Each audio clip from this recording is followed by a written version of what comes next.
Hi, Tom. Can you hear me? Yep. Richard, I think we're going to do Saturday's paper, if that's okay, so Friday night. Yeah, sorry, I forgot the days. Tomorrow, that's right. Saturday, quite right. Yeah. Hi, Tom. You mentioned you're still in contact with some of the staff there. Are there any you speak to regularly now, or any you've spoken to before this one or after the draw was made? No, but there's Fletch speak to quite regularly, and obviously it's nice to see that he's gone back in there. And I always thought when he had his illness, he took the reserve team for a few games, and I always thought, wow, he's going to be a real good coach. So it's nice to see Fletch has got back in the first team set up there. And but yeah, current players, I don't speak to many of them now.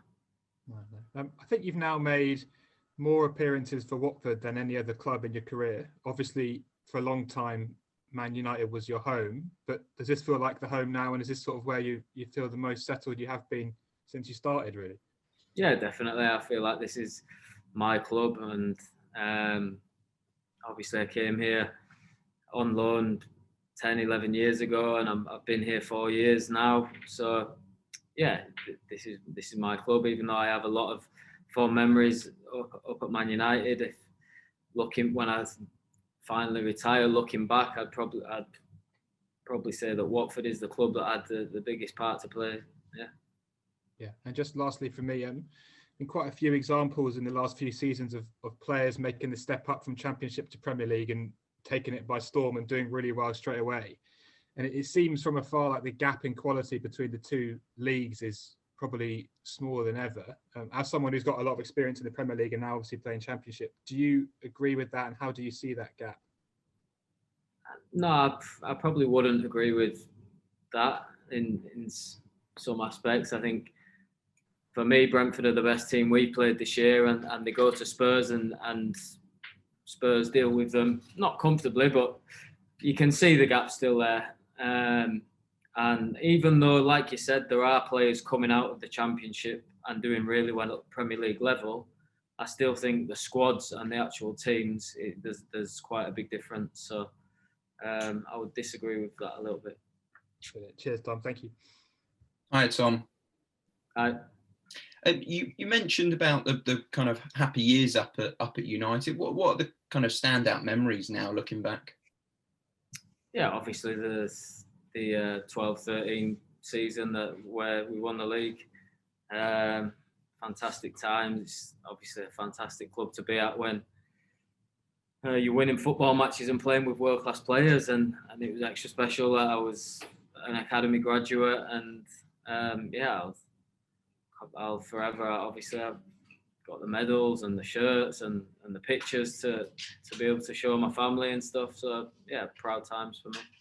You mentioned Darren Fletcher and what you kind of thought of him. What do you see this as the first step in a long managerial career? What do you think his kind of potential is? Yeah, for me, he's got all the attributes. There's a few of us that are still in a WhatsApp group who played in those years at United, and whenever Fletcher has an opinion on something, he's the kind of guy you'd listen to. I'd trust his football opinion, and very bright guy, football intelligence, and yeah, when he took those reserve team games, that when I was there, he seemed a natural coach as well. So it looks like a good appointment for Manchester United. Who else is in that group? Oh, there's plenty. There's about 15 of us. There's plenty. And one thing as well, you were earlier where it was from a few years ago, and it was after the United experience. And I think am I right in saying you sort of finished on Twitter, and at the time it was a few years ago, and you were deciding whether you'd go back, or you were asked whether you'd go back, and from what I can see, I don't think you have. Would you sort of advise young players to stay off Twitter? No, I don't think. I think social media's it's relevant to where you are in your career, or what you want, what your ambitions are, and things like that. I wouldn't offer. If I was to go back and advise a young me, then I would say yes, stay off it. But yeah, each to their own, I suppose. Did it sort of cloud that Man United period at all? Yeah, it was just a bit of a hindrance, to be honest. Negativity I didn't need, so I just came off it. And just last question from me, Tom, was you were on the bench for that final a couple of years ago, and came on when 4-0 down, so it wasn't the best situation to be in. What kind of, is this a season in which you're kind of determined to get that far again and start a game like that? Yeah, I think the 2 cup runs I've been involved in as a player have gave the all-round club a real feel-good factor and helped league form as well. So I don't think a cup run's ever a bad thing, but it's a difficult ask going to Old Trafford.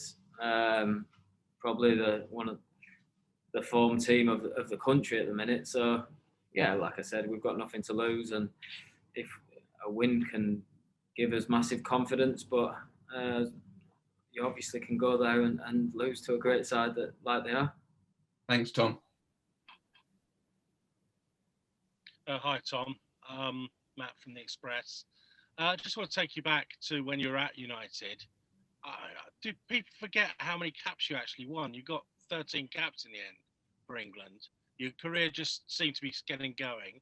You started your last international against Germany, in the winning team against Germany, and you were in the United team. And then within the space of about 6 months, it all kind of seemed to unravel. Did you feel like it was kind of the end when you left United? Was it hard to pick yourself up again? No, not at all. I mean, it did. It were a great year. I think the season after we won the league, and then Van Gaal came in and pretty much said how it was going to be, which I respected him for. So I had to go and look to play elsewhere, which I did. And yeah, I mean, I've got no regrets about that. But having grown up as a youngster, as a United kid, did it feel like that was always your future? And I know you've been on loan, but did it feel like dropping off the side of a cliff edge? Yeah, it's always difficult when you've been in the academy for 10 years and reserves, and then finally made the progression for the first team. But it wasn't like I had one season and then got offloaded. I had three seasons there. I'd say a lot of success and some downfalls, and those 3 years certainly got me ready for what's for the rest of my career. So what motivates you now? Is it one last at the Premier League? Is it a cup final? I mean, what keeps you? Because when you've had that success at United early in your career, it must be really hard to keep yourself going, isn't it? Yeah, I know where you're coming from, but I think if you ask my missus, she's becoming an expert in promotion from the Championship. So that's all that's on my mind 24/7 is to get Watford promoted this year. And that definitely motivated me a lot. So is she looking at all the tables and the full current form? And fixtures, tables, who's allowed fans, who's not allowed fans. She knows everything. All right. So she obviously wants you back up there, but is she fond of the cup? No, she's not a big football fan, to be honest. But listen, I think every football fan in this country is a fan of the FA Cup, from the draw to the shocks to the finals. Yeah, it's the magic of the FA Cup. So it would be nice to have a run, but yeah, the draw hasn't made it easy for us. Well, no, but at the same time, it's a chance for you and your teammates to show that perhaps that's where you belong on a more regular basis. Definitely, yeah. We have to look at it positively. We have to believe, and yeah, we have nothing to lose. So definitely going up there with a positive mindset. And having done all the sums, as your wife backed you to go up this season? We're not allowed to do that. Not financially, but you got a good chance. Yeah, I mean, I think we need to improve in some areas, and we've yet to put a run together of 3-4 wins. I think I'm not sure if we've done 3. Yeah, I think 2 back-to-back wins is the highest we've done, and that's not good enough if you really want to make a charge. So even though we take a game by a game, we have to put a run together, starting as soon as possible. Fair enough. Thanks a lot, Tom. Thanks for that. Thanks. Hi, Tom. Simon from PA. Just wanted to ask about Ole Gunnar Solskjaer a bit more. You saw him at a very embryonic stage of his coaching career. What was he like, and what was he like for a young player? I think that season you were nominated for the reserve team player of the year. I know you spent some time out on loan, so I guess that would have cut your time down. But what was he like?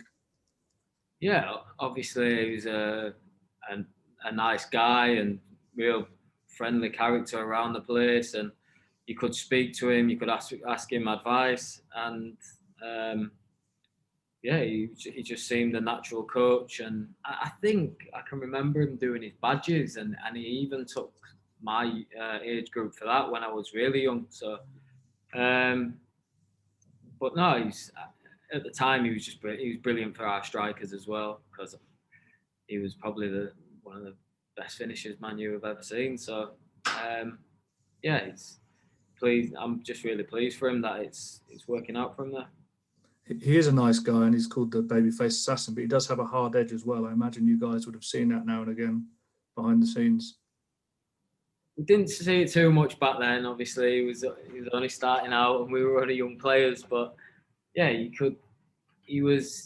had a determination about him, and he was determined to make players better, improve us, and yeah, that's obviously what he's doing a good job at. Yeah, I was going to say he's continued that youth development policy, whether it's Mason Greenwood or whoever. What have you made of the work he's doing? I know you mentioned title contenders, and you'll know better than anyone how United will try and not think about that too much at this stage. But what do you see improvements? I know there's lots of knee-jerk reactions nowadays. Yeah, definitely. I mean, I think the criticism that they've got in the last year or so is very unfair at times. I mean, especially if they're individual players, they're doing a fantastic job, and sometimes it'd be nice to see like praise for people like Harry Maguire, who plays every game, he's to a high level, but when he does have that one bad game, everyone seems to jump on it. So I think against all the adversity, they're doing a great job. And like I said before, it's good for English football if Man United are contenders, which looks like they could be this year. Yeah, just find it. I mean, do you find it hard to believe that you were a part of the last team that actually challenged for the title? You were successful at it, but this is the first real title challenge since then. Yeah, if when I left the club, you'd have said there's not going to be a title challenge until 2021, then that'd have been hard to believe, especially with the money invested. But a lot of credit's got to go to Ollies. You need time to develop a title contending team, and he's looking like he's got that now. And I wish all the best to him. Thanks, and good luck this weekend. Thank you. Hi, Tom. Hi. You mentioned before a couple of times how Ollie worked with the strikers when you guys were young. Now he's come back to the first team. Have you seen that as one of the biggest improvements that he's brought to the club, that he's improved Rashford, Martial, Greenwood coming through? Do you see that in their game now, that he's had a real influence in that department? Yeah, I mean, I don't know how they're working on the training pitch, but their attacking unit is fantastic. Even watching Rashford's movement last night, he didn't receive a lot of the balls, but he's running in behind. He's looking to hurt teams at all time, and I'm sure that Ollie's got that in his game. But they're a frightening attacking unit, and you've got to say that Ollie's coaching them well. Yeah. And there's obviously talk that they lost another semi-final last night. I think that's 4 now, but in that season you were with him, you guys did win a couple of finals, I think, didn't you, at reserve level against Liverpool and Bolton? I think you scored in one. Do you have good memories of those? And were they occasions that, even though it was at reserve level, did winning those trophies mean a lot to Ollie even then? Yeah, I mean, I think was it Lancashire Senior Cup or something? I think that was one of them. Yeah. Somewhere, but I mean, it runs not just Ollie, it runs throughout the football club that winning trophies is all that matters. So they'll be disappointed about last night, but they'll be looking to win the FA Cup, the Premier League. Europa League. So yeah, it's a club that's just got winning trophies in its blood.